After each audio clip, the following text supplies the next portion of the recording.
Жаңару күні жүрегіміздің жаңғыру күні.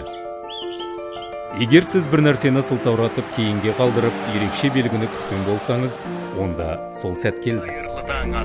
Бұл күн өміріңіздің жаңа бөлімін бастайтын кезең. Өткенді талдап, жаңа жарқын болашаққа қадам басу күні. Сағынып жүрген жақындарға қоңырау шалу. Кешірім сұрап, ішіңізде ұзақ уақыт бойы қалып қойған реніштерден арылу. Яғни, жүрегіңізді жаңарту жолындағы бастау. Табиғат әр көктемде жаңаратын сияқты, адам баласы да табиғаттан шабыт алып, осы уақытты жеке жаңару мен өсу үшін пайдаланғаны жөн. Жаңару бұл біздің қоғамды жаңартатын уақыт. Бірге біз өз әлемімізді жақсарта аламыз. Әрбіріміз үшін өмірімізді жақсарту жолында көптеген мүмкіндіктер бар. Тек жаңартуды қалауымыз қажет. Әрқайсымыз жаңаруға және өсуге қабілеттіміз.